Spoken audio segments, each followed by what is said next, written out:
10. Embun tersentak kaget. Tiba-tiba rambutnya ditarik dari belakang. Ah, apa-apaan kamu ini? Yura, lepasin. Pekik Danu mencoba melerai. Menarik tangan Yura. Namun Yura mencengkram rambut embun dengan kuat. Mas Danu belain dia sekarang, ha? Lupa apa? Ini pasti rencana busuknya. Dia pasti sengaja mau hancurin kita, Mas.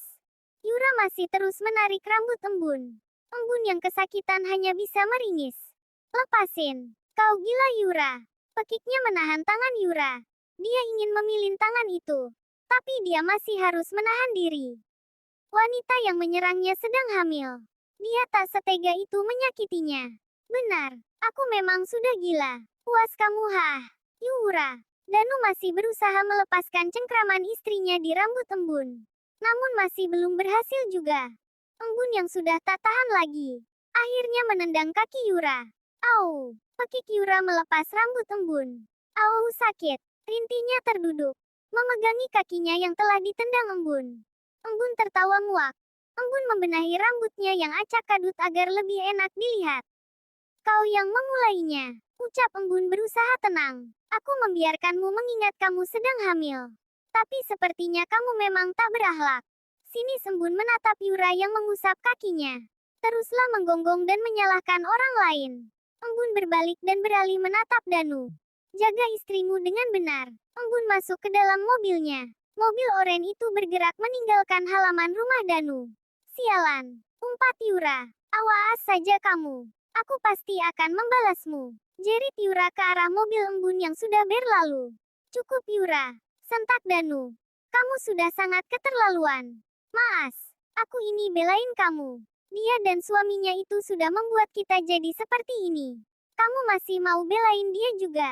Menatap nyalang pada suaminya. Wah, luar biasa. Kamu pasti cinta mati sama dia. Sindir Yura jengkel. Yura, sentak Danu yang sudah tak tahu lagi menghadapi istri hamilnya itu. Masuk ke dalam. Danu menarik paksa tangan Yura masuk ke dalam rumah dan menghempasnya ke sofa ruang tamu. Mas, menatap Danu meminta penjelasan. Berhentilah Yura. Apa kamu tidak lelah? Danu sedikit menurunkan emosinya. Aku sangat lelah menghadapimu. Jika kamu seperti ini terus, aku bisa saja pergi mencari wanita lain. Apa? Mas mengancamku. Yura tak terima. Sekarang ini siapa yang mau sama kamu mas selain aku? Kamu pengangguran. Gak punya apa-apa. Yura, geram Danu sampai di titik batas emosinya. Aku memang benar kan mas? Lihat dirimu sekarang. Menatap remeh pada Danu. Danu tahu. Saat ini dia memang berada dalam masa sulit. Setelah dia dipecat karena kasus penggelapan dana yang dia lakukan. Tak ada satupun perusahaan yang menerimanya bekerja. Itu cukup membuatnya frustasi. Danu menatap nyalang pada istrinya. Dia mengambil langkah lebar begitu menyaut kunci mobilnya. Danu keluar dari rumah. Yura yang melihat itu tentu saja menjadi gusar. Yura berpikir Danu benar-benar akan meninggalkannya. Mas Danu mau kemana? Yura mengikuti. Danu tidak menggubris. Danu tetap berjalan menuju mobilnya. Mas, ucap Yura makin tak tenang. Mas Danu mau kemana? Jangan tinggalin Yura. Aku peringatkanmu mas. Kamu nggak bisa pergi. Kamu nggak punya apapun selain aku mas. Danu tak peduli dia tetap berjalan memasuki mobilnya. Walau Yura terus berlarian mencegahnya. Mas. Danu menyentak kasar Yura hingga istrinya itu terjatuh. Danu menutup kasar pintu mobilnya lalu melajukannya menjauh dari rumah. Mas. Pekik Yura mencoba bangun namun pinggangnya terlalu sakit.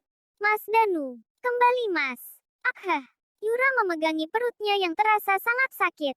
Di dalam mobilnya embun masih merasa marah. Embun melirik Kai yang terdiam menatapnya. Ibu, ucap Kai takut-takut.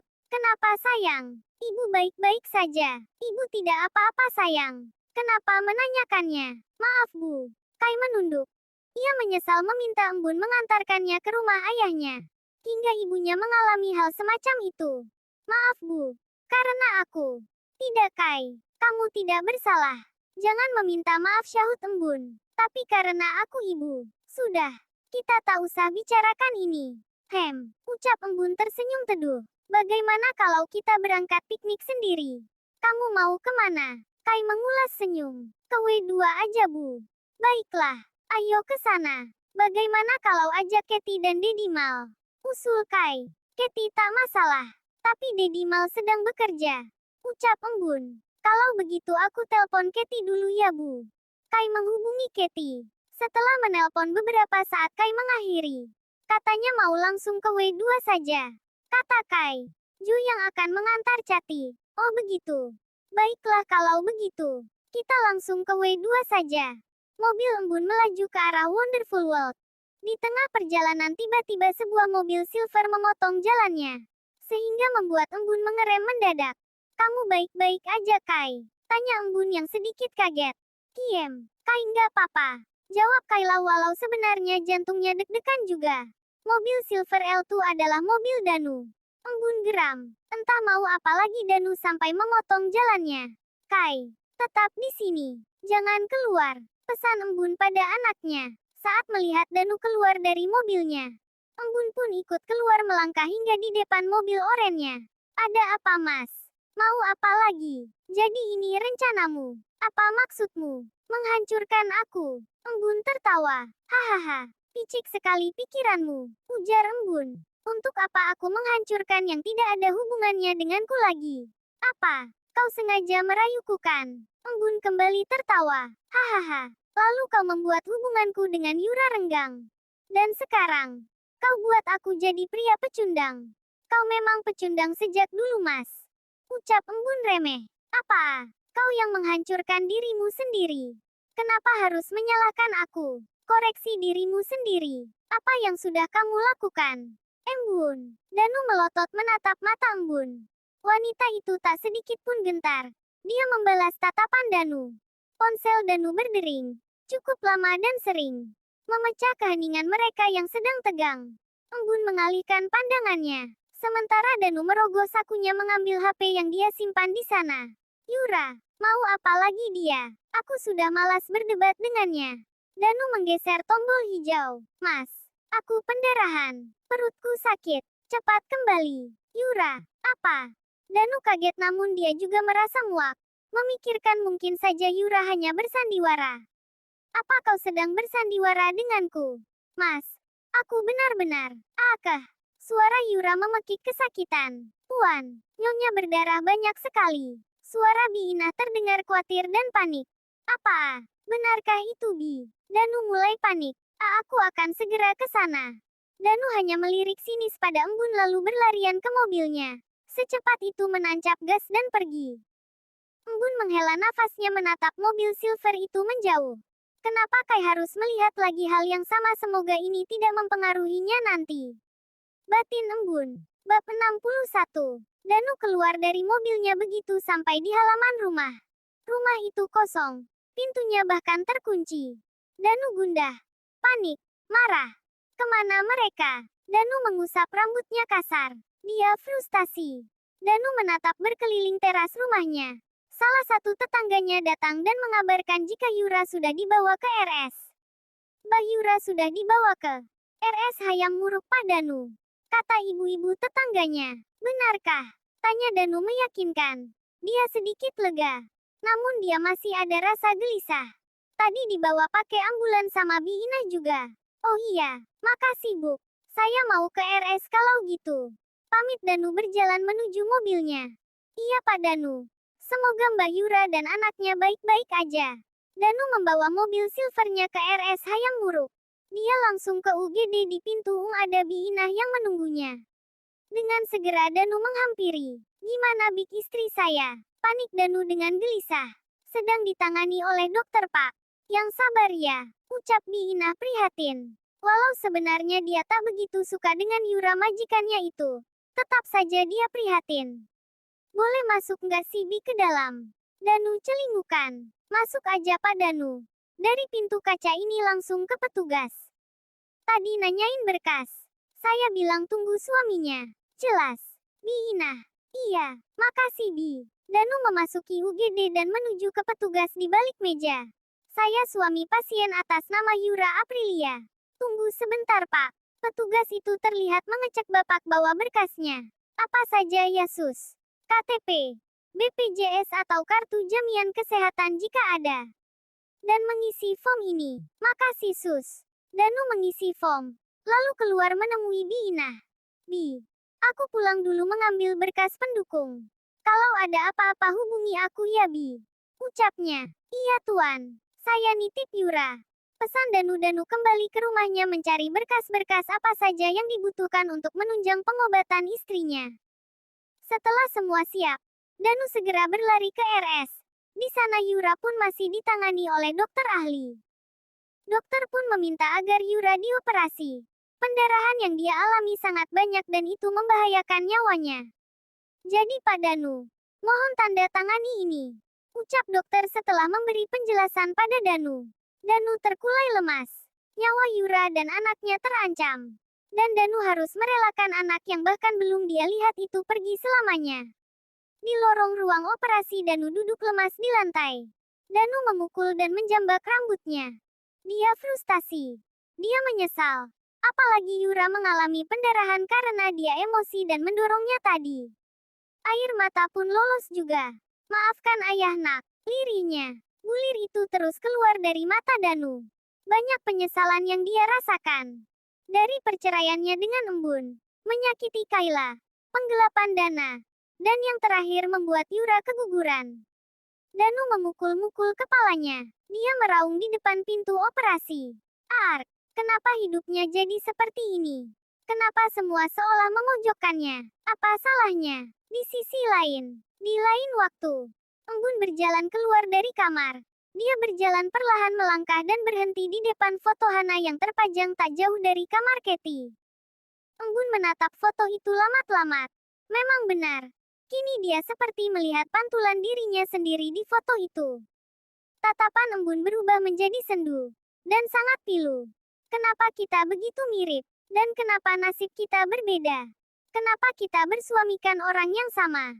Dan kenapa itu malah menyakitkan bagiku? Hana, siapa aku sebenarnya? Siapa kamu? Apakah kita berhubungan? Ataukah ini hanya kebetulan? Tapi kenapa sesakit ini? Seberapa dalam Malvin mencintaimu? Hingga dia bisa merubahku menjadi sepertimu. Hati Embun tiba-tiba berdenyut. Rasa sakit semakin meremas hatinya. Bulir bening perlahan turun dari genangan di netranya yang basah. Embun menutup mulutnya, menahan agar tak terisak. Bahunya berguncang menahan tangis dan perih di dadanya. Aku mengerti. Kenapa dia ingin membantuku?